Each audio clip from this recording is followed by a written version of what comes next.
We've done this before. It is an earworm, isn't it? That theme song is played in my head so much that I heard it and I started to cringe a bit. I was like, we went to change it at one point, awesome. and I think we both realized, like... No, I suggested that we change it, and then you immediately shot me down. It's kind of become iconic. It is. It's great. We've been using it for 80 episodes. If we change it, we got to go to something like way out there. Have we had it since episode 1? We can go back and Yeah, check. because once we rebranded, because we left Red Steak Sauce. Yeah, we didn't have music for that. Yeah, and then we moved to this, which what helped us move to this was we asked Eli to make the song. That's and right. He released it and he gave it to us, so we said, "Oh, thanks. Now we can start the new show." That's right, because we did that or no, I'm thinking of two different things. Because I was thinking of the logo Mike made for us for Red Steak Sauce. No, But that one got left behind.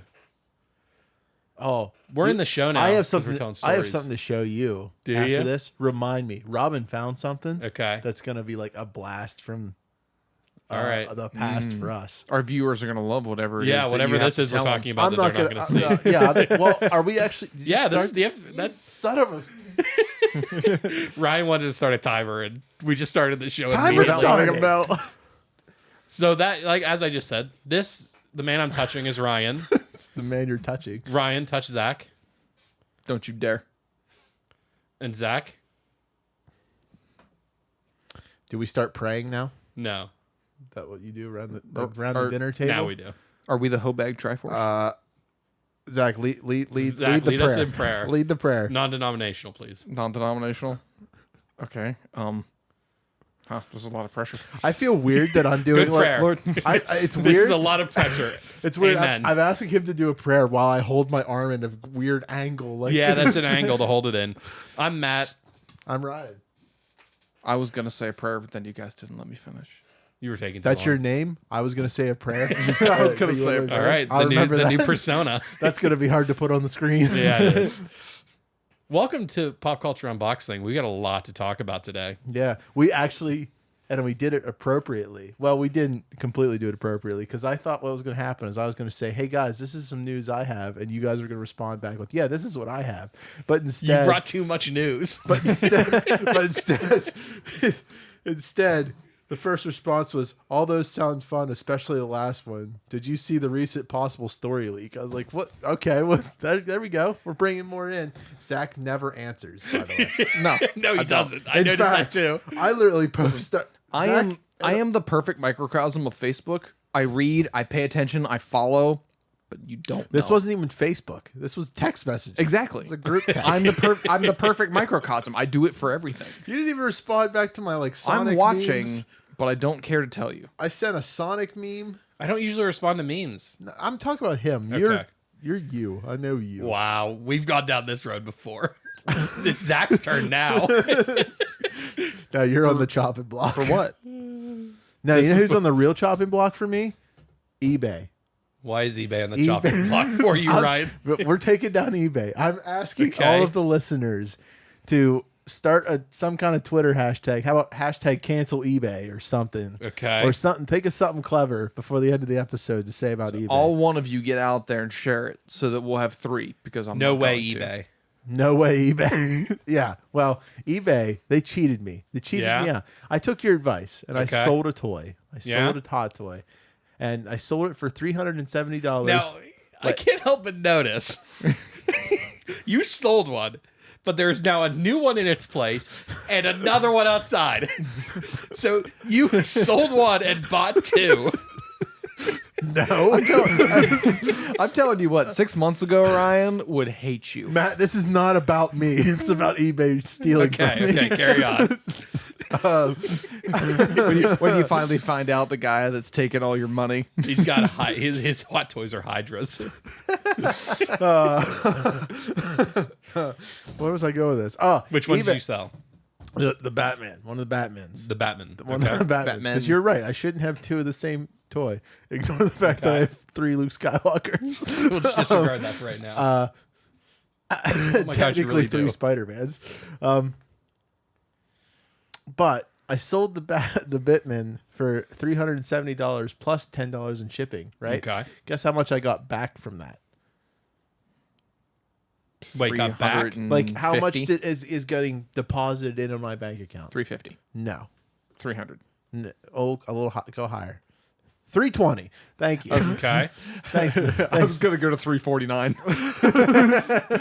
But it's, yeah. So they took, due to like eBay fees and the shipping, it ended up they took like I think what was the percent, like 15% of my Yikes. Yeah. like, so eBay robbed me, and I think we all Robbed me. they're robbing everyone, so we need to take them down. Okay. We need All to right, take them Dutch. down. So we all need to work together. Audience, I need for once you to support me in this. I have a question. The last question you asked immediately put me on blast. I have a question. What's your question? If you don't use eBay, what are you planning to use to sell the rest of them? We make our own. We Okay. basically Man, if only there was a place where you could create an account and sell, and there's like 2-day shipping where like your customer could get your item within 2 days. I don't. Are you talking about Amazon? Yeah.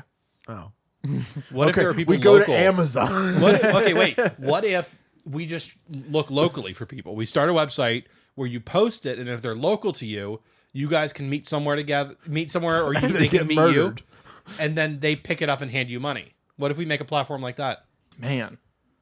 and then we name it after some dude? Oh, well, who would we name it after? You, because you started it. Zuckerberg? What do we call it? Ryan's Ryan's list. Ryan's list. There we go. I like This it. sounded really bad. There's two ways this could go. Ryan's If we list. go around Oh. the internet, we ask everyone to help us create a website called Ryan's List. You don't Yeah. know what's gonna happen. They're all gonna think it's a self-help column.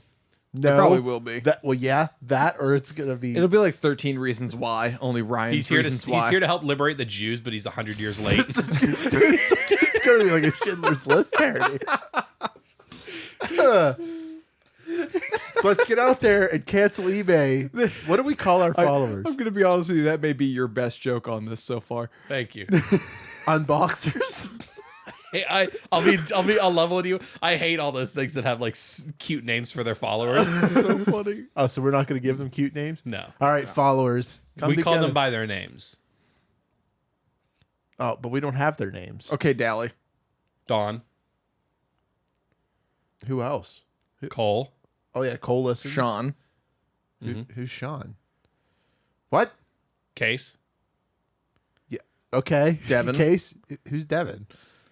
Come on, do you not know our listenership? I don't. Charles. Apparently. Jacob. I can't tell if you're lying to me or not. You guys have a lot of friends. Victor. Sasha. that one sounds real. That one sounds real. Can we- It sounds like my eBay plan to destroy eBay is not going to go very well. So let's move on. What's on that list? What was James. all the stuff I sent you. See, all this sounds real, but I don't believe. Jerry. Okay, we're definitely over Samantha. 12, and you told me last time there's 12 concurrent. So we're definitely over 12 listeners. Barbara. Barbara. Bethany. Why did you say that? Bartholomew.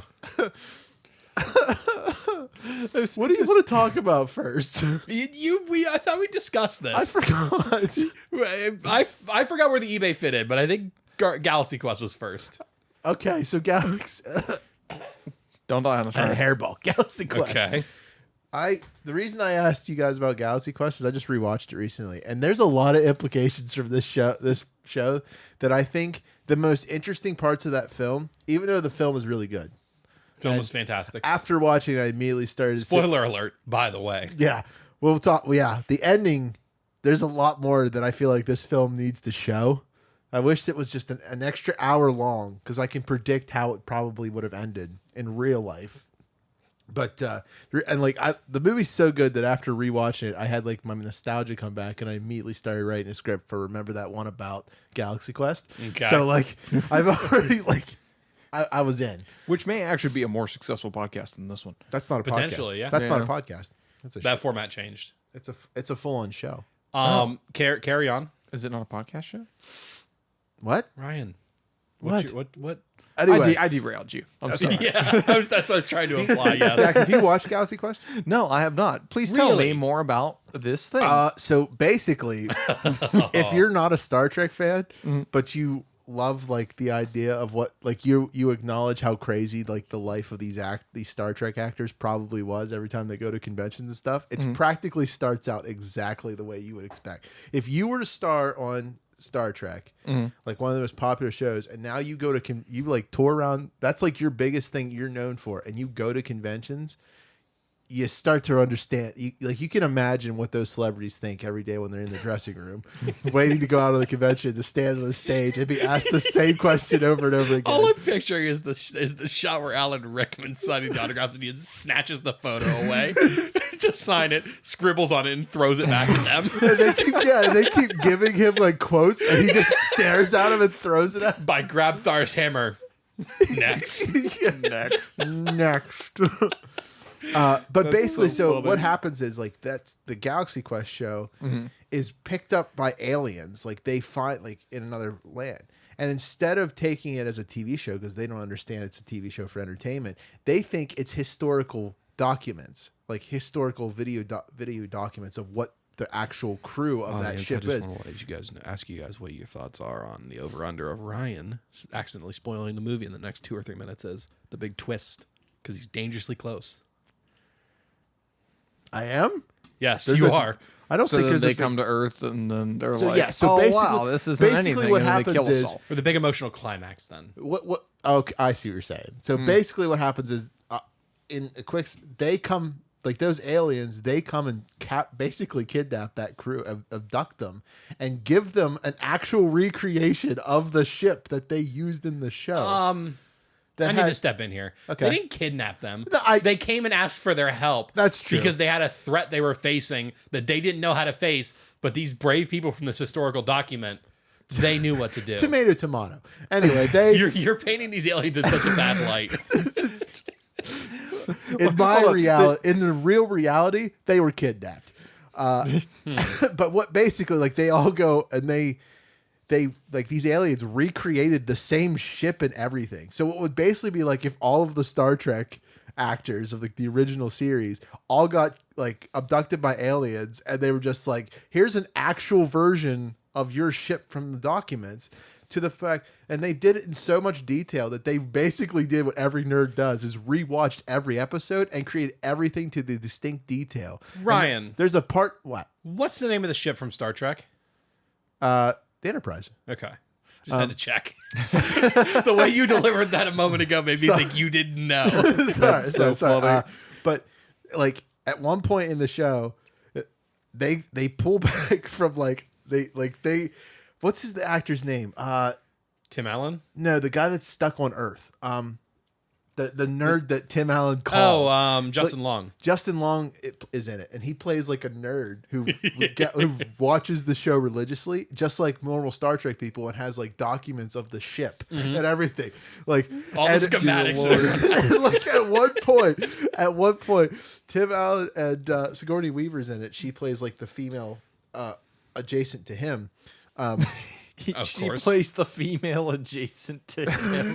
And the movie is aware of that fact. Yeah, and that's the thing is like, That's there's so funny. There is and it's so funny when you know about it. It's even funnier to see it happen in the show. Stop in the repeating the movie. computer. Listen, I've got one job in this lousy ship. It's stupid, but I'm going to do it. Okay? So It's so great. So at one point, like there's like in the ship to get to this core, there's like these basically smashers, and it was Sigourney Weaver's character, like when he sees like, why would this be in the show? This is whoever wrote this deserves to die, but they still have to go through it because the aliens never thought about the fact that that's dangerous. They put it in because it happened in the show, and they're like, oh, the captain knows what to do, which Tim Allen plays the captain. But the thing that's like that I was talking about that is so much funnier when you catch it because Sigourney Weaver is like a female character. They make a joke on like the over sexualization of a female character in like a Star Trek series. Like all the nerds only want to see her basically all like her clothes ripped. So there is literally a scene cut like a blink of her at one point. Her top is perfectly fine, just zipped down a little bit, and then the next time you see her, it's completely ripped and it's hanging down. All you see is like part of her bra, and like it's ripped. It's just out of nowhere a rip, and you can't help it. There it And is. if you don't notice it, you're like, when did that happen? But if you know that that's on purpose, you're like, it's 1,000 times funnier when you see What's it. really funny is that I can tell you've missed some of the even funnier jokes that come from Star Trek, like when he's on the rock planet. Yeah, And he takes his shirt off. And Alan Rickman, when he gets up to the ship, the first thing he says to him, I see you've managed to take your shirt off. Yeah, but that's the thing. There's just so many funny jokes. We'll sit down and watch it. It's really funny. Oh, it's such a good movie. The um, documentary about it is but how- amazing. He's getting a little old to take his shirt off, isn't he? Yeah. But how, Like A somebody little else. we early know. for that. a little early. I'll allow it. Just I'll put allow it. put a pin in that. Let Ryan finish his Well, sentence. Well, the thing is, the one thing I'm trying to talk about is how the ending of this is so like this whole movie is really ridiculous when you on the outside if you think about it, but once it gets to the end, it just cuts. Like it's one of those things like, oh, happy ending, everyone make it. But the thing is, when if you really think about it, the ending is super bad because what happens to everyone because basically how the film ends is they're coming back to Earth. They've saved the day, and they break off in an escape pod, which is basically just the size of 2 parking lots. And, You got to explain why they do it. well, okay, the ship is going too fast, and if they don't detach, like the ship will crash into the planet and could cause like massive damage. But this way, basically a smaller device, Smaller less damage. Yeah. Yeah. So what happens is the ship that the escape pod ship that they're piloting lands in the parking lot, destroys like 15 rows of cars and smashes into the side of the convention, and the exit platform just happens to stop right on a stage where a bunch of audiences is waiting for them to show up because no one knows that they've been gone. They all think that everyone still thinks they're supposed to show up for a At the convention. So what happens is the guy who does the announcement doesn't even know what's going on, just sees like a ship comes through, and and his first comment, he's like, "Wow, what an illusion!" Like, and immediately the door opens up, and as the actors come out, the guy he's on at the mic, he's like, he says their names of who their character and who they play on the show, and they come out and they're standing there all confused. The audience everyone thinks it's all an act that was supposed to happen. And then the alien general that they were the big baddie actually comes out of the ship because he survives, and Tim Allen kills it and blows it up, disintegrates it with like a ray gun, and everyone claps because they think it's they think it's part of the show. What's really funny And about then that it is ends. he pops into a cheap looking firework. Just so funny. So it ends. So you're like, okay, the movie's over. But then you never think about the fact that like, here's what happens afterwards. That building gets swarmed by the FBI and the CIA and every type of military, every branch of the military in the government. They immediately start capturing everybody. I guess I should also mention one of the characters in the show. Is he like Scotty, the engineer? Like, is he Kind of, yeah. So like he ends up falling in love with one of these aliens. Now the aliens look like they have like a illusion suit that makes them look like humans, but when they don't wear them, they look like they're like giant octopus people. And there's a joke about that. But he falls in love with her, and I guess there's implications that they've done it in front of the comic relief of In front of just a staff member of the convention. crewman number 6. Crewman And Guy. Guy. so basically they come back too. So now there's an alien who's pretending to be human now on stage with all these people. And it's basically so the military basically is going to arrest everyone, captures every single one of those. This is what I believe happened. I was gonna say, is this part of the movie, No, or is this is your what I idea think. of what happened? This is what is most likely happened to everyone involved. Again, So we went from a everyone is comedy to a every tragedy. single person. They blow up that convention center and say everyone's dead. And then the government takes Accidental all nuke. the actors to Guantanamo Bay and starts lobotomizing all of them. The alien just starts getting dissected, and everyone just goes off with "never forget the old convention explosion." Like, Can I just say, go ahead. the climax of that movie still gives me chills when they're facing off against Saris. Yeah, it's so good. It's so cool. Oh my god, the back and forth they have, and then Tim Allen's big line, and then the camera pans over the ship. Yeah. Oh my god, I get chills every time. In my script, I even like in my I'm trying to avoid talking about too much because that climax is legitimately like what's brilliant about the movie is it spends the first half of it almost constantly making jokes. When was this released? 99, I think. yeah, I was a kid. So it's like I older. was real young when this. The effects are good. The space effects are really good. Yeah. I had this on And then VHS. the second That's half how of the old movie, it is. once bad things start happening, the gravity sets in, and like the movie takes itself much more seriously, and it pays off in dividends because it takes these losers who are hack B-list celebrities who played in a popular show at one point, throws them on the ship. They actually learn how to do the jobs they had in the show, and then they pay it off by all of them performing their jobs correctly at the end. And the That's only funny. reason that It's so good. and the joke about it, like the only reason they know how to do what they're doing is because the aliens are like the biggest nerds of the show, and they analyzed made it it possible. Like at one point, they make a joke. It's like, hey, the guy who usually flies the like thrusts the ship and flies it around and actually like guides it. They tell him like, go ahead, and he just looks at Tim Allen. He's just like, I don't know how to do this. He's like, they did it based off your movements on the show. So like he just starts going with it, and he ends up scraping it against the side. And it's like Side of the hangar. it's like a very like worrisome moment because there's like those group of aliens, which for some reason they're not on the ship, so they decide to still stay in the human costumes, but they're standing there and they start to slowly back up from the window They'll take, like, because one the step ship back. is starting to like screech towards off the window. Oh my god. I'm just that's telling so if you funny. want to Brilliant laugh, movie.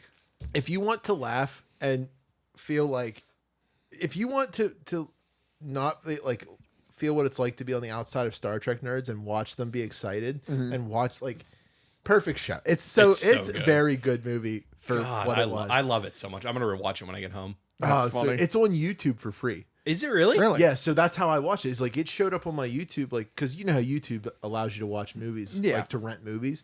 They have it on there for free. Yeah, and then the documentary they made very recently is absolutely phenomenal. Talking about how it got made, what it went through to get made, and just all the actors' experiences making it. And they all had a blast, obviously. Of course, that's good. And I want to say the guy who directed it didn't have any directing credits before that. I don't know. Or I something don't know like that. Anyway.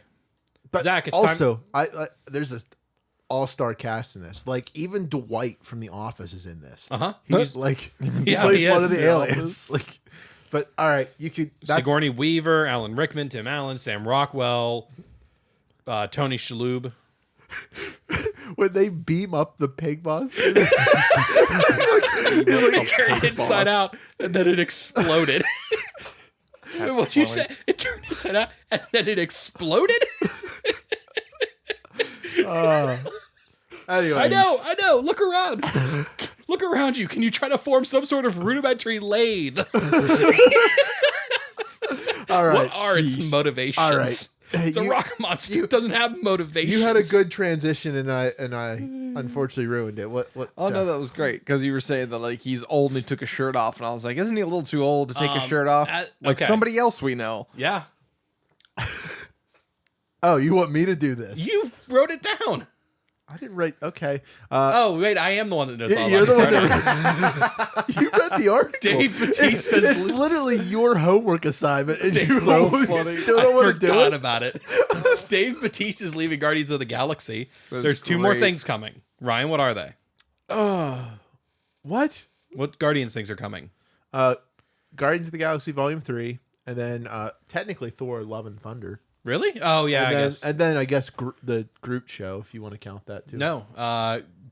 Guardians of the Galaxy Holiday Special, too. Oh, that's right. I forgot about the holiday special. So he is God. going to play Drax in both of those, but after that, he is out. He's confirmed that. Which is kind of what I expected to do because James Gunn is out after Volume 3. Yeah. But the reason that Dave Bautista gave So is Dave that Bautista. he's getting old and he doesn't want to keep taking his shirt off, and he hates the makeup. Well, that's understandable. I mean, when you got to do like a full body thing, I'm sure he Yeah. has to sit there for like 6 hours and then record and then go his take is it all so off and do it elaborate. again.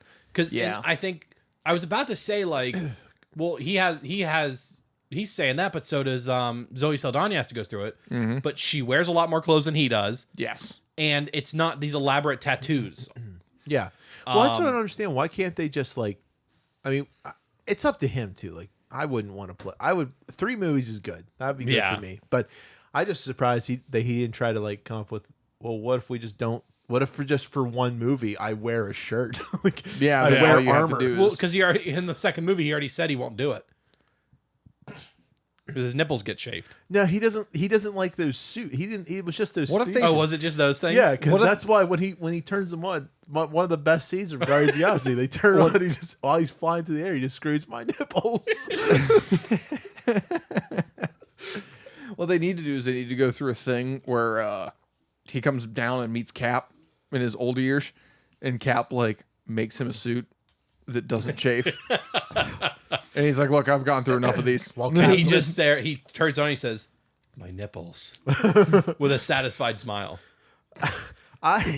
Did you ever watch like the casting for like the Guardians of the Galaxy 1 where it was him and Chris Pratt and they were like I don't know who was auditioning for what, and I think it was Dave Bautista, but you watch the awkwardness between those two as they're talking about and just because it's just a random like dark room with them in character and just Dave Bautista is covered in gray paint, but that's it. Like it's not like elaborate.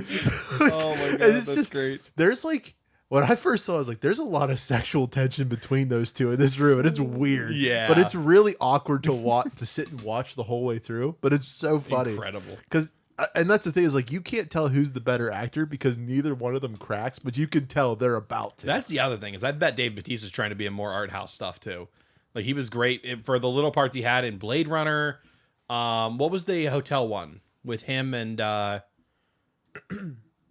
I gotta look this up. Hang on. Hotel Transylvania. No, the other one.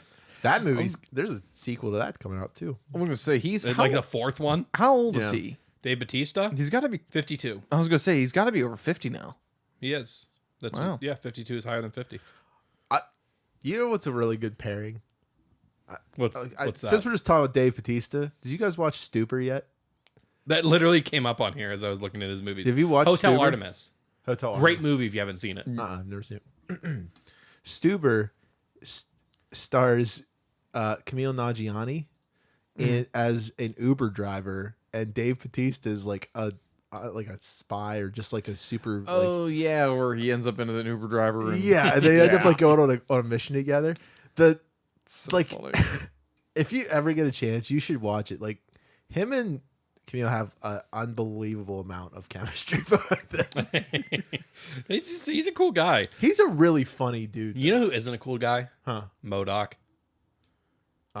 Yeah, I agree. Yeah. I agree. I watched the whole thing. Agreed. You know, I'm This- disappointed. I'm Was glad last that week? I'm glad that my analysis actually transferred because Yeah. like part of me was like I feel like this is something someone would laugh at, but it's not me. What was our exchange before we started recording? Is you? What did you say? I was pissed off about the time travel stuff. No, before that, Oh. you were talking about how the story, like you said something about the story's not great, and I just put my head down and said doesn't get better.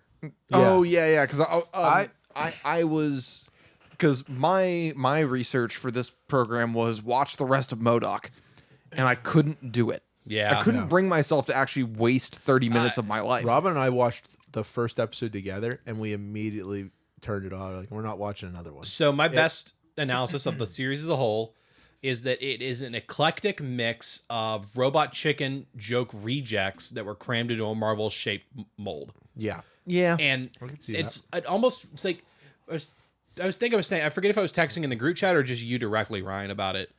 But I was watching it and I felt like That was the they group almost chat. wrote it totally linearly. Like they came up with ideas and just put them on paper in order as they came up with them. And then And at then the said, end they "Go had to for it." like, oh wait, we set up this plot line. We got to resolve it. So instead of going back through and peppering it through the rest of the show, they just dropped it in whenever they thought of, oh, we have to go back to We this. have to fix that. I will say this. And because the most frustrating part, so spoilers, is episode 9 concludes and it feels like the end of a season. But then there's a whole other episode. Yeah. Like they conclude all of the stuff with AIM and him selling it. Mm. And then there's a whole other episode dealing with the time travel, closing up the time travel stuff. I'm like, but shouldn't the show end with what it started with? Like they set up the whole plot line in the first episode of him having to sell AIM. Yeah. Shouldn't that be how the season concludes? But it's not. They conclude it with the conclusion to the storyline they started in the second episode. And it's just, I felt like I had whiplash. Yeah. It's one of those things where like, usually what happens is like everything is stable, then as it falls apart, everything comes back in the opposite order. Is usually how those stories go. So I can see where that would be confusing. And like his character was so inconsistent, which it's a comedy, so you don't expect a whole lot of consistency.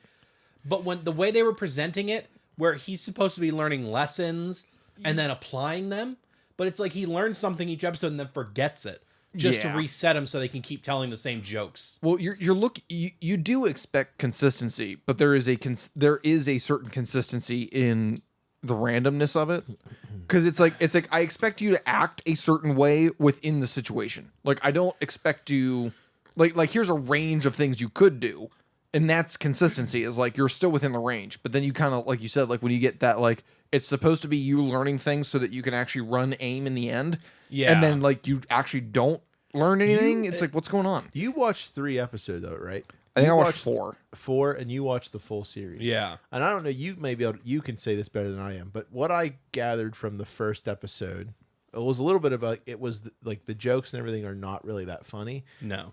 But I will say, I don't think it was the delivery of like the actors themselves. No, it wasn't the delivery at all. Because it seemed like, because weirdly enough, like everything that M.O.D.O.K's going through, at least in episode 1, like Patton Oswalt's voice is perfect to go with those issues and that stuff. So like I was like, so I felt okay. I can get behind that part.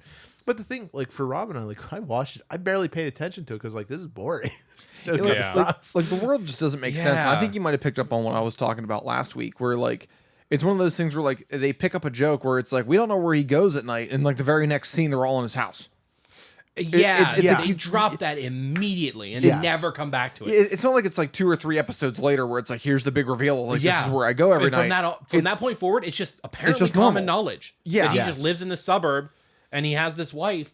And like, well, they don't even address that. They don't even say it's like, oh, this is where he goes when he goes home at night. They just say it just to be like, which the thing is, like when you put that in a script and you say like this is what the characters are going to say, don't immediately like 2 seconds later show me where he goes. Yeah. Like, and in the small amount of time it takes between him to go from his base to his house, it's only like a couple seconds. So you already know. Yeah. Yeah.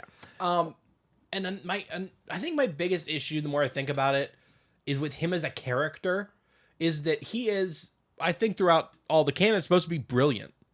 He's supposed to be crazy smart. That's why he's threatening. Yeah. And he's, they even mentioned that. He's threatening because he's so smart, because he, from a young age, was already messing with like biology. Yeah. And that's why he got to the way he was. It was a lab mistake. So it's going to be. I think every appearance he's had in like comics and stuff, he's been threatening, hasn't he? Yes. What they did was they took what everyone knows about M.O.D.O.K, which is that he's just a big head with small arms and legs, and they made a joke out of it. So and then, everyone already does. That feeds into my issue, is that he is throughout the entire show a complete imbecile, and there's no redeeming. It feels like every moment where he's smart, he stumbled into it by accident. Yeah, and it 100%. doesn't feel like he's an intelligent character. So it's really hard because the show tells you about the stuff he's done and the stuff he could accomplish, but the character we're shown is incapable of it. And the only way I said that I believe that they could have done that appropriately, if they wanted to play him as an imbecile like character like that, is make it that he prove that he's as smart as he is, and then he just gets too cocky, and that's what causes the problems. Not that because that's what. And the thing is, like, and that's M.O.D.O.K's character is he is brilliant, and he is a very brilliant and threatening thing, but like the one part that made me really confused on why it was a big joke. And again, I'm only going off the first episode, but the boot thing. I have Iron Man's boot, and then that never comes up. If anything, I think there's a throwaway mention in episode 2. I think that's the problem with it. It's one of those things where it's like, hey, we got his boot, we can do something with it, and then well, the thing is, it's like Iron Chekhov's Man's gun. boot. Yeah. they have a bunch of Chekhov's guns and they never shoot. Well, they've proven before that Iron Man can just send his armor back to him. So why does he still have the boot? Did he disable something? Well, I guess maybe I'm asking. I get what they were trying. They were trying to take a character as ridiculous as the M.O.D.O.K is on the outside, but they didn't care of why M.O.D.O.K exists. Well, and there's plenty of things to make fun of with intelligence. Like they could have made it where he was so smart and then he went to college. We're like now this feels now like a joke for you, but yes. well no. I mean, like it really could be one of those things where like that's where you get a lot of comedy is like making fun of the excess of something. Yes. Where it's like make it to where like he got so bogged up in like college procedurals that he's like, I don't understand why this isn't working. Like it should work. Or Everybody agrees he's on so it. smart And that then, he doesn't even think about he does like it's a perfect example of a movie I just watched recently is Spider-Man 2. Is Spider-Man 2 the reason that Doc Ock's Alfred Molina's Doc Ock has a problem. The reason everything goes awry is because he was so smart that he believed he couldn't make a miscalculation, and he made a miscalculation. Do that for M.O.D.O.K. Yeah, that would be hilarious. He just does fun. He does things that cause funny that causes humor to happen because he just makes miscalculations because he just thinks. Well, here you he's go. too I'll write your above it. first joke for you, and then I think you can extrapolate where humor comes from there. Is that he's in his first lecture, and the professor says some introductory thing where he knows that his students don't know this yet, and it's some stupid question that once they've graduated his class, they'll know the answer to. He throws out this question. M.O.D.O.K answers it perfectly. Textbook answer, beat. Beer can hits the back of his head, and you just hear a dweeb from the back of the room. Yeah. And now he knows the book stuff. He's driven to either get back at these college kids. Maybe the joke is he doesn't know who threw it, and the whole season you have this subplot of him trying to figure out who did it. Or he decides he needs to apply his intelligence to fitting in with the college kids. Yeah. And spoiler alert, intelligence isn't the key to that.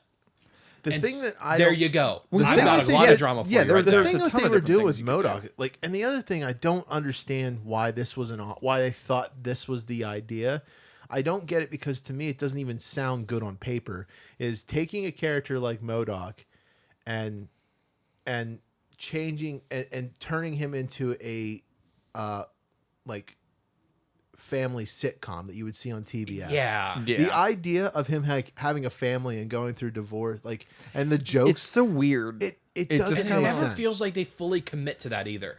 Yeah. They want it both ways. They want him to have the drama of going through a divorce, but they still want his family around. Have you guys seen Solar Opposites? No, I meant to watch Yes. it. 'Cause Okay, it I came have up- actually. It Okay. actually came up like on the little bar after I finished So watching Solar M.O.D.O.K. Opposites is really It's good. really good. And one of the things that they do really, really well is that they have a secondary plot, which is phenomenal in the wall. Yeah, the wall. Oh, But yeah. they never let either one of them go away. Like they fully commit to both things. Yeah. And like I 100% agree. Like in M.O.D.O.K, it's like one of those things where it's like, okay, well the main point is going to be him getting AIM back, but now the main point is going to be his family falling apart. But now Yeah. the main point is now back to AIM.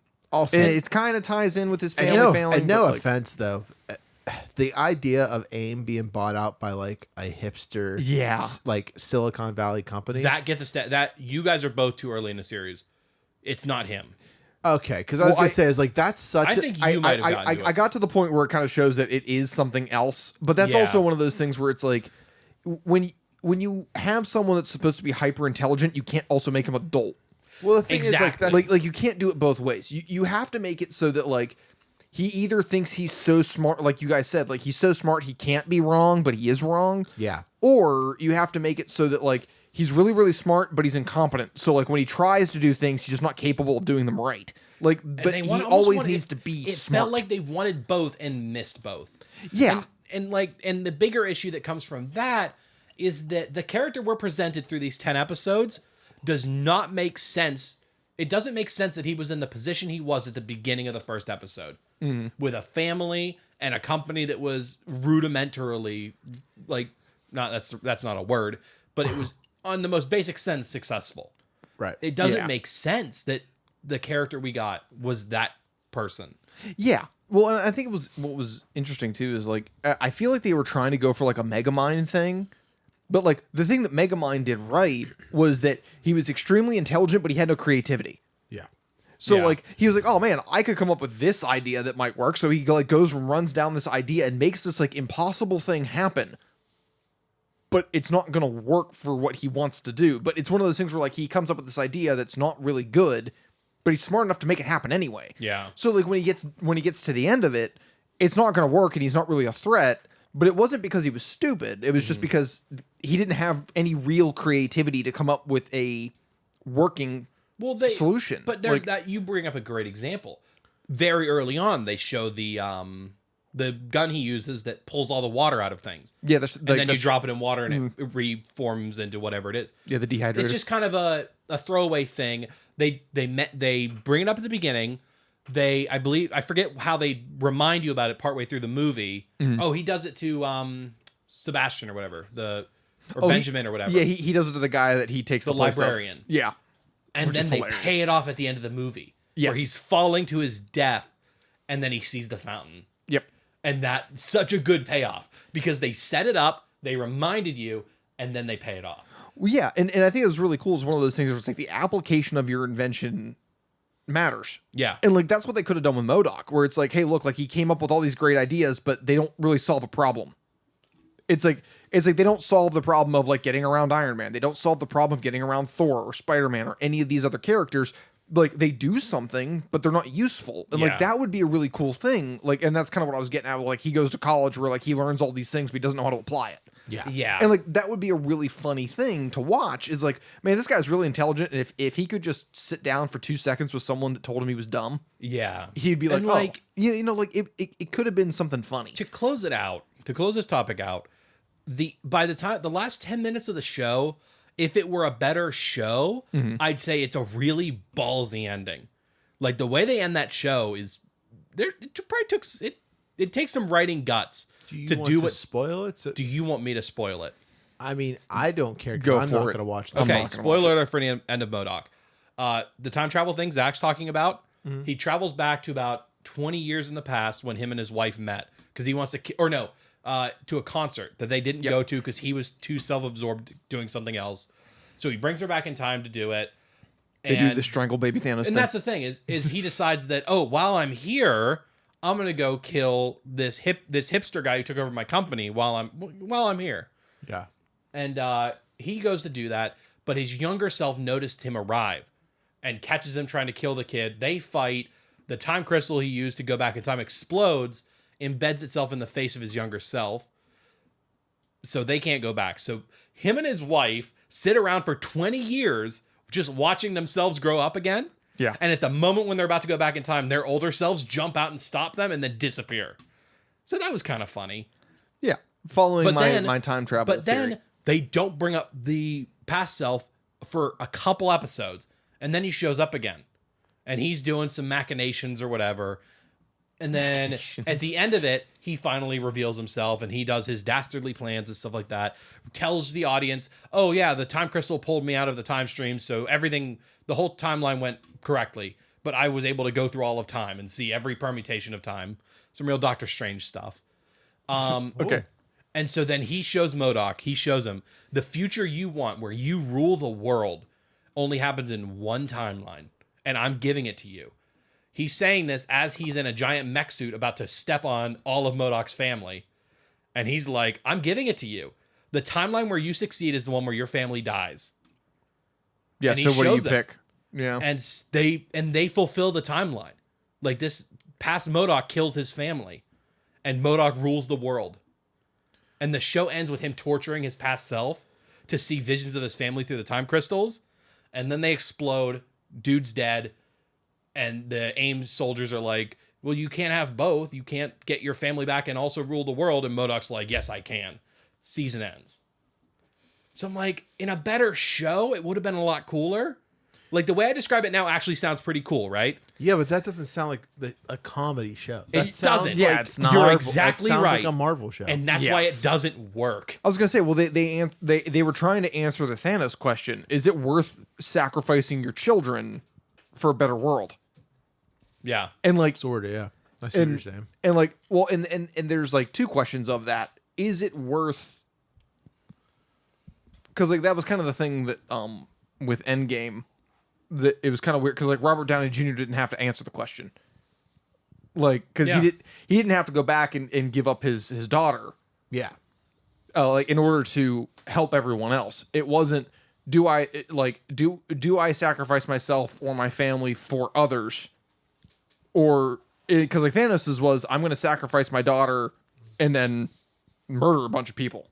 Yeah. Like Yeah. Robert Downey Jr.'s would have been, in order to protect everyone else, I have to give up my daughter, Which like in a way he technically did, because he gave up his chance. Because in the to beginning, see her grow. But he didn't have to. He didn't have to answer the question of her. Yeah, but- Yeah.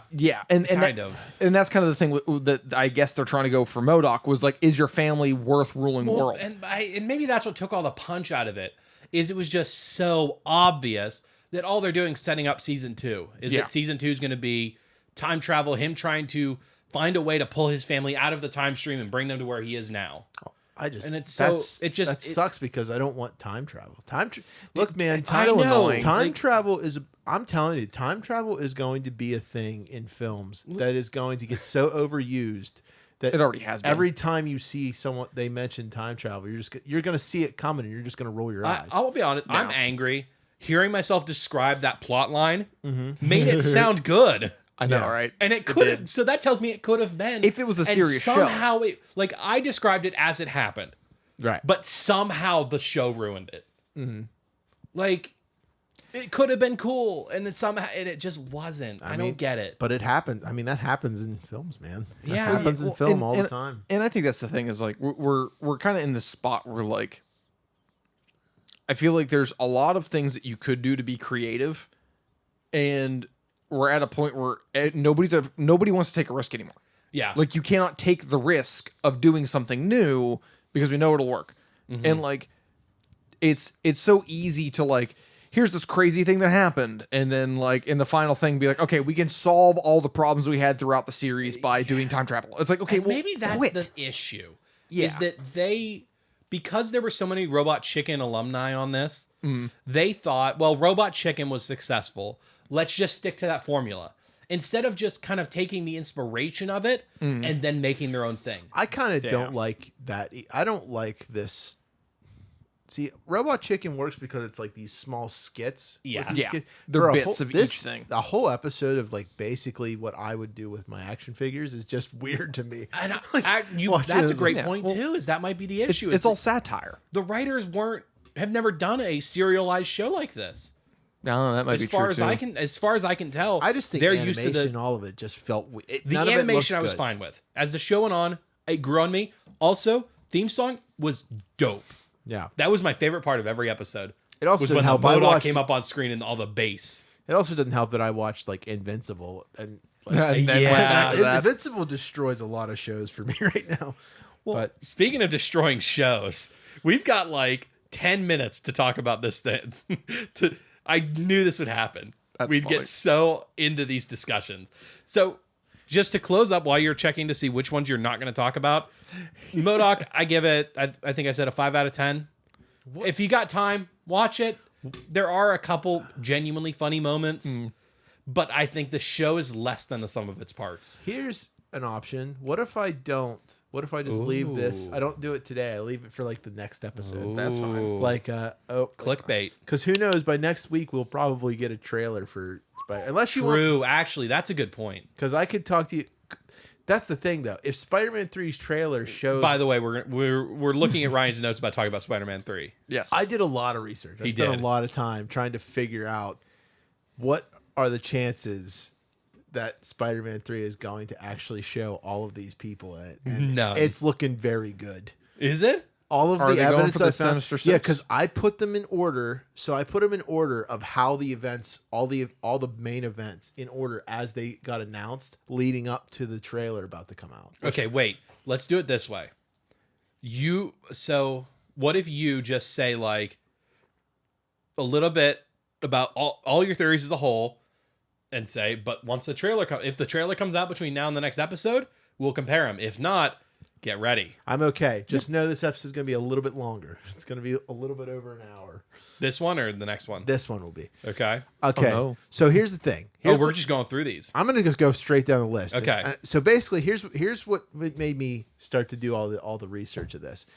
Just recently, Aaron Taylor Johnson was cast as Craven, which is kind of interesting because like you know who that is, right? Yeah, Kraven the Hunter. He was No, I mean Aaron Taylor Johnson. Aaron Taylor Johnson. Yeah, Kick Ass. Quicksilver In MCU. So MCU. remember that. And oh wait, no. Never mind. That was like an interesting of the casting Quicksilvers. choice. But Many. something that was said shortly after by a Sony executive named Sam Pantich, I think is how you say it. He said in a quote claiming that there's been a long game to get Venom, Morbius, Craven, and Carnage in a Tom Holland Spider-Man. Tom Holland Spider-Man together. And the quote that he says is, there is actually a plan. I think now it's getting a little more clear for people where we are headed. And I think there's No Way Home, or I think when No Way Home comes out, even more will be revealed. And this is also comes out because a new rumor just came out of the news that Willem Dafoe's Green Goblin will lead a Sinister Six team in this film, but it's not been confirmed. Wow. That's a bold headline. So I was like, that's crazy. Will. So how did this start? So I went back to the very first thing that I could think of that came from Spider-Man, and it all started Spider-Man 2. We got J.K. Simmons, who was cast as Jameson in Far From Home. Yep. Once said Sony has wished to keep his original character from the Raimi verse and this character separate. So Okay. you're like, okay, they're two different characters. Great. But then 2 weeks later, an interview with Kevin Feige also brought up Spider-Man is an amazing character. Spider-Man is the only superhero with the power to cross cinematic universes. So they're like, That's okay. marketing speak. I was like, PR okay, speak. yeah. I was like, all right. So that's an interesting statement by Kevin. Then later on, Chris Miller, who was the producer of Spider-Man Into the Spider-Verse. Phil Lord and Chris Miller? Yes, Yeah. I think so. Oh, because you just said Spider-Verse. yes. Yeah. And he confirmed that they actually wanted to have all three Spider-Men, Tom, Andrew Garfield. Andrew Garfield, and Tobey Maguire, to cameo in it. And Sony declined it, saying that it is too soon. So it's like, okay, well, that's an interesting turn. That's an interesting way to respond. Next, Maybe my 2 months theory later, will come true. 2 months later, Jamie Foxx is announced to be casting as Electro from, and later is confirmed that it'll be the Electro from the Amazing Spider-Man 2. That's the an idea. Good pick from those two movies, by the way. Yeah, a week later, Jamie Foxx posts fan art of the three live-action Spider-Man together, and then immediately took the post down 3 hours later. Oh. Uh, I swear this is all marketing where they know That that. tracks So- the marketing because of that- Tom Holland's history. That's the thing. So then a week later, Doctor Strange is announced that he will be cast in this film as well. That's not too surprising. And then a couple days later, Alfred Molina was confirmed to reprise his role as Doc Ock. And then 2 days later, after asked in an interview, he confirmed that this will be the same Dr. Octopus from Spider-Man 2, and it'll be actually taken exactly from the moment where he drowned in the bottom of the river. Huh. So he has control of his arms then.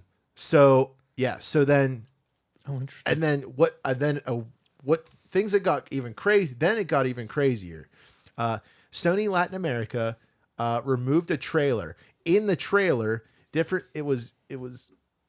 turned out to say, "Who was your favorite Spider-Man?" While it continuously shows different scenes from each of the three Spider-Men. So, and then immediately says, "You don't have to choose. In the Marvel multiverse, anything can happen." And then as I added to this, later, many YouTubers claim that Sony hit their channels with massive copyright strikes just for showing this trailer and talking about it. Wow. Now we're getting into a couple months ago.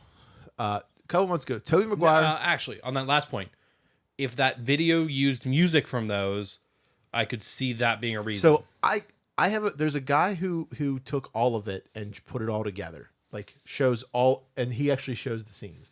So I'll send you the video. Okay. And you can use that as like, because he basically has a timeline of how this all. Please goes actually down. send me the video so I I can will. put it in the show notes. Later on, Tobey Maguire is spotted at a wardrobe fitting in L.A., but it is known. It is spoken publicly that there's no known film that he is in the works for at this time. He's wearing a mask and everything, so it's like, okay, well, that's interesting. Later on, a couple weeks later, a DoorDash driver claims to have delivered food. I put delivered foot and autocorrected. Oh, that's a new kind of... DoorDash is offering a new service. He delivered food to boy. Andrew Garfield, who might be in town to shoot some sort of film. The driver was immediately informed that he should take the post down and did so as threat from Sony Pictures. Garfield's stunt double. Well, I love how it's not like Grubhub saying, "Hey, you can't tell people where people are." No, it's Sony's like, "Hey, you can't tell them that we're doing something." Well, keep in mind, anyone can ask you to do anything. So he delivered the that's- DoorDasher said that he was delivering it to a building, but the way things like there's more posts to it, but basically Andrew Garfield was in a robe and you couldn't see what he was wearing when he picked up the food, which feels like a dumb idea. If you're in the Spider-Man costume, you probably should go just naked. grab your food. It's like I couldn't see what was under his robe. Show me. 2 days later, an Instagram post from William Spencer, Garfield's stunt double from who typically his like stunt double, because I didn't know this, but I guess stunt doubles usually stick with an actor. It makes sense. If They they, probably- they if they tend to look be enough like 'em. Yeah, Yeah. exactly. So William Spencer posted and then removed about being on set with Greg Towney, who is Tom Holland's stunt double from all the Spider-Man films. Later on, crew merch leaks for which appears to be for the No Way Home set, including shirts and things that say No Way Home. But interesting enough, a shirt on one of the shirts in the photo says No Way Home with Andrew Garfield's original Spider-Man costume hanging from it. So later on, now business stuff happens. Sony and Disney come out, announce publicly that they have come to an agreement to show all of the past Spider-Man films, the Raimi series and the Amazing Spider-Man, on Disney Plus, showing that they have decided to come together on a business, like a Nice. better Yeah, working business relationship. The last Even taken in a vacuum, that's still pretty cool news. So the last thing that has come up, and this is where it kind of like hugs it all together. Andrew Garfield and every actor and all the other Spider-Man actors involved, they claim, they deny it. In Andrew Garfield's case, on a podcast, he immediately did some strange, what people are determining a strange code. As Andrew Garfield says, he claims, if I was going to be in it, someone would have called me already. Shortly after, immediately talks into his favorite board game, Werewolf, and acknowledges the fact that in the game, everyone always brings denial always points to the werewolf. And as you would know, and then as someone the podcaster replies back, if you know any better about being if you know the game Werewolf, being the werewolf means you probably shouldn't talk so much. But Andrew Garfield has been talking a lot. And the reason the reason fans are very skeptical about any of this stuff anymore is with all the underwhelming evidence showing that it appears there's something going on. Whether it's exactly what we think is going to happen, or if it is very clever marketing tactics by Sony. It sounds right up Sony's alley. But we're such a catastrophically blind like the marketing is like, all three Spider-Man could be in it. They're not. Yeah. What a terrible marketing decision. Well, Perfectly Sony. But yeah, that's fans exactly it. Get people talking. But the other reason that fans are very skeptical is this is not the first time that Marvel has actively told their actors to deny certain things. AKA, if you remember back when WandaVision was shooting, Paul Bettany went on a tour explaining how he was excited to work with another actor who it then turned out to be trolling. He was talking about himself. So that Yeah. that is that. I literally spent so much time looking. The problem with that is that that's a lot more evidence than a cryptic tweet. yes, That's all the right people being in the right place at the right time. That is that is through.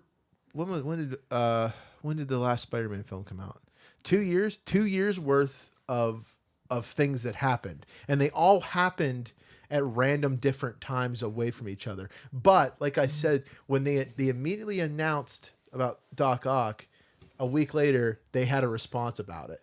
Honestly, the biggest piece of evidence for me is the stunt doubles. Yes. That right there tells me Garfield is in this. Yeah, them and their stunt doubles. Because those are such random like the odds of those two being in some movie that's unannounced that requires stunts. Mm-hmm.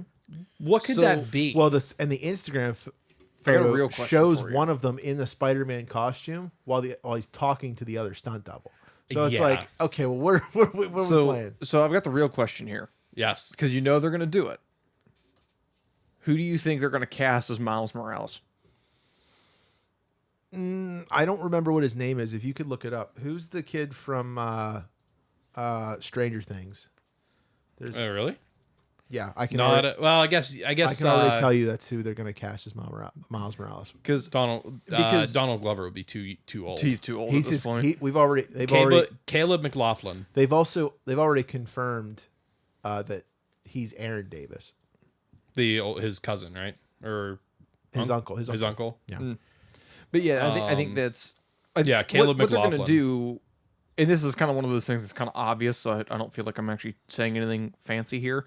Is they're going to do the multiverse? They're going to have a bunch of people everywhere, and that's how Tom Holland's going to get away from the Spider-Man as Peter Parker. Is because Peter Parker's going to be able to go out and be in public and say, "Hey, listen, I'm Spider-Man." How and then long has it Spider-Man's been going to since swing Stranger by. Things stuff came out? He looks like an adult now. Yeah, I mean he's pretty old. He might. He's like a. It's hard. 17. It's hard to find people that are going to be teenagers. But also, if they do Miles Morales in this universe, they might do a slightly older Miles Morales because they're not following Miles Morales' story. I mean, They're following. there's a lot of Tom speculation that Holland's- believes that the Miles Morales Into the Spider-Verse is just going to come over into live action. Oh, And so that's he's gonna going to be the played- cartoon coming in. That No, would actually be really no, cool. they're going to play like the guy that actually plays him in it is going to play just like an adult, older Miles Morales when he transfers it. That would actually be really cool. But this is such a. Now the reason I bring this up, one of the other things I forgot to mention, Morbius. In the Morbius trailer, we see a picture of on the set. We see the old Daily Bugle logo from Raimiverse. And we also see a picture of Raimi Spider-Man with the words "murder" on it, which was weird because it also goes hand in hand with what happened to Tom Holland. But it's Tobey Maguire's Spider-Man. I doubt the one you just said about the voice actor for him in Into the Spider-Verse. Shameik Moore. Yeah, He's older than Caleb McLaughlin. I'm saying that he was going to play an older Miles Morales. Like He'll play him. actually an older. Yeah. Okay. That would be kind of funny. Like actually pull the voice actor out. Yeah. and, like bring them over. Recast Donald Glover as Mahershala Ali. Actually get him in there as Aaron Davis, even though he's dead. What's his I didn't realize Lee Schreiber was Kingpin. What do you guys think of this situation? I mean, do you feel like his film's going to have too much going on? yes. Yeah. I'll be honest with you. I still want them to go back to my original. I know why they're doing That is how many characters they're going to be introducing in this movie. Granted, Marvel's in a unique position where they can say, for many movies now, they've said, we're not explaining this to you. Go watch the other movies. Yeah. So that bails them out a little bit. They can have so I know many why spin-offs, but I do know why they're doing it. it. I guarantee. I can tell you 100% why they're doing it. They're doing it because let's think we grew up with as kids with the Raimiverse. Yeah. Well, We already know them. they've got us in because we know the two biggest characters because there's Green Goblin and we're going to be in.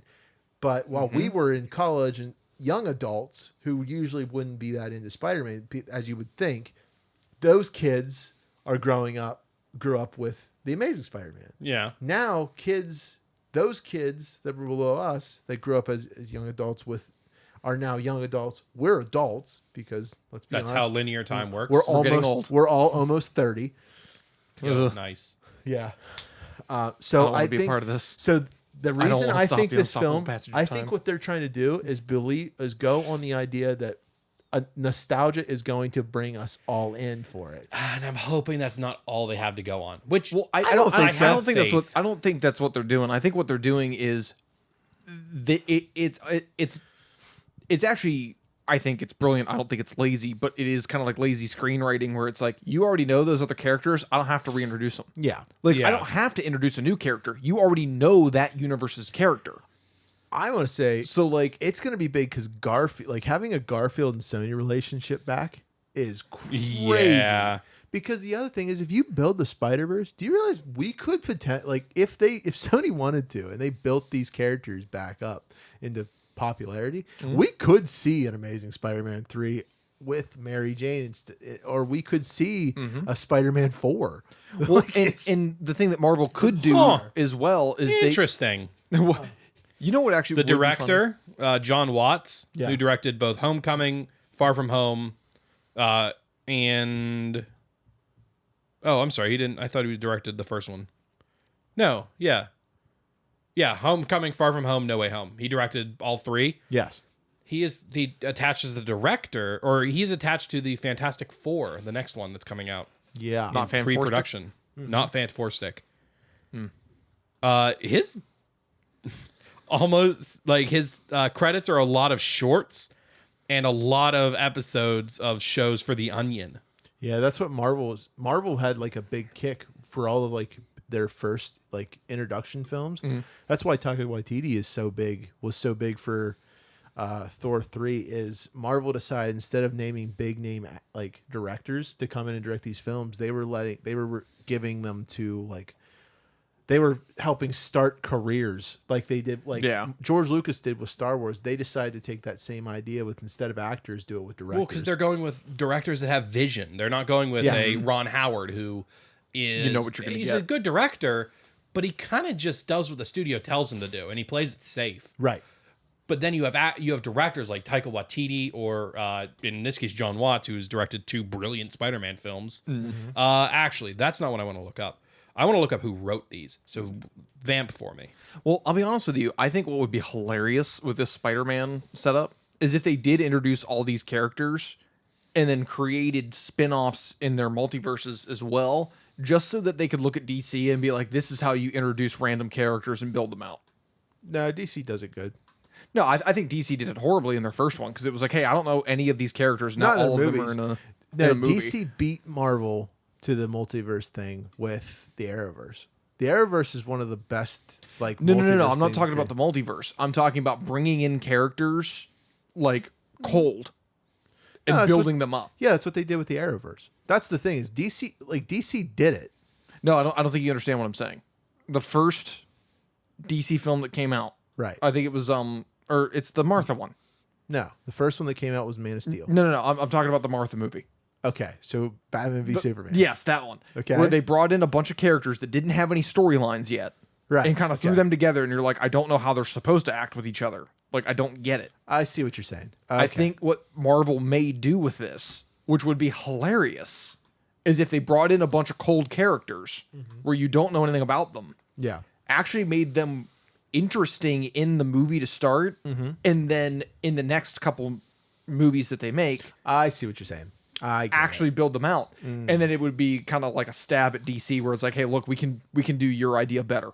I know there are a lot of people that would argue with you that they all DC or Marvel already did that with the fact that we have the Avengers.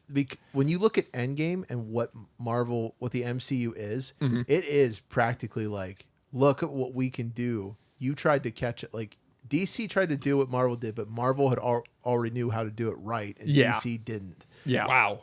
Okay, so the Spider-Man Homecoming, Jonathan Goldstein and John Francis Daly were 2 of the writers with John Watts, who did the screenplay by.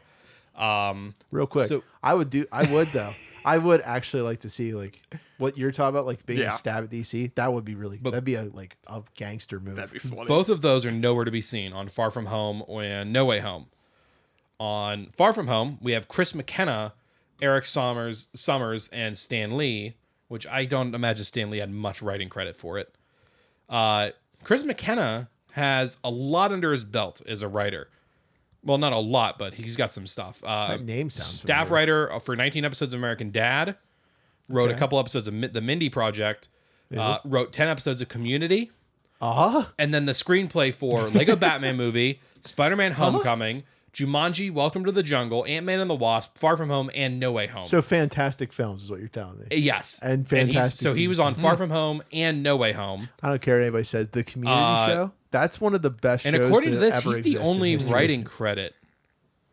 Yeah, and Eric Summers. Eric Summers is back for No Way Home. So the same. So if you liked Far From Home, you're probably gonna like No Way Home because it's being written by and directed by the same guys. I know that I'm changing the subject, but if I know because I think I've talked But we to do you have to wrap this up. about the Community, and you said you would watch it, but you haven't watched it. I haven't watched it yet. I'm giving you one homework assignment. Then I know it'll hook you onto the Community. Okay. Just go look up what episode it is. I don't know the number. What's it on? Netflix. You got to give me your stuff. Okay, we'll find. I'll get you it. I will pay for Netflix if I have to. Okay. I pay for Netflix. It's also available on Hulu. Oh, it's also if you're available on Hulu? subscribed to Hulu Yeah, I am on Hulu. So look up what episode it is. and Prime Video, apparently. Community, and just type in the Ken Burns episode. Ken Burns. If you watch that Ken Burns episode and you don't get immediately hooked on Community, you don't know good television.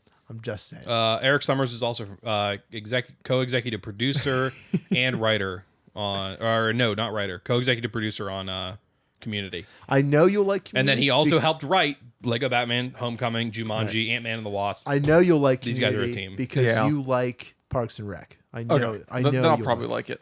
But no, I think, So- to be honest with you, I think this is going to end up being, like high level. This is going to be a mini end game to show Tom Holland that he can step into Iron Man's shoes. Yeah. And I hope that- so. Well, and that's exactly what it's going to be. You got the multiverse where you've got all the, you effectively have another, but it's going to be Doctor Strange again opening up the portal and watching all these different characters step in, but it's all going to be Spider-Man. It's just not going to be. I'm telling you, the that's entire MCU. Just my last final Mini point, and then I'll stop talking. And you can end this episode. I think it's hilarious that Tom Holland's going to be the new Iron Man, and we have the new Captain America. What's his name that plays Captain America now? That played the Falcon. He's got a funny name. Anthony Mackie. Anthony Mackie are both playing the two characters that like they're equivalent, the new Captain and the new Iron. The new Man. Iron, yeah. And like they make fun of each other. Like they have this like I think it's a fake feud, but Anthony Mackie dislikes Tom Holland to a T, but it's a big joke. But like he makes fun of the fact that like Tom Holland's like a child. He at one point in like a press release for Infinity War, he like walked in the middle of their press release and handed him a bottle. He said, "Tom needs to get his juice." Like, it just looks And also, That's so funny. the 10-second gamer blurb, God of War 2 has been delayed to 2022. yes. And Horizon Forbidden West is almost guaranteed to be delayed as well. What? Girl, But Santa Monica Studio is hiring. tell Santa Monica to get You want to their- go work there and get that? I was Let's thinking, get that I'm game thinking about going. it, looking at the careers page. Thank you all for listening. This has been Pop Culture Unboxing. We talked about a lot today. This is If what you happens wanna when we have planned go on episode. social media, Twitter, Facebook, Instagram, Pop Culture Unboxing, Pop Culture Unboxing, some of them. Or unboxing. I've been Matt. You can find me at Matt Rossvio on Twitter or on Twitch at Jan Jinkle whenever I decide to stream. Ryan. Find me at Red Steak Ryan on Instagram and RikiTiki252 on Twitter and Twitch. Even though I don't Twitch very much anymore. You can find me at Twitter at little_LIEF. That underscore is important. I'm not a middle-aged Brazilian woman. Yes, none of us are, as far as I know. This is I the don't part where I think reach over and try to pull off your mask. You don't know what I identify as. Thank you all for listening. I love you. Bye bye. Have fun. Yeah, we're getting canceled for that one.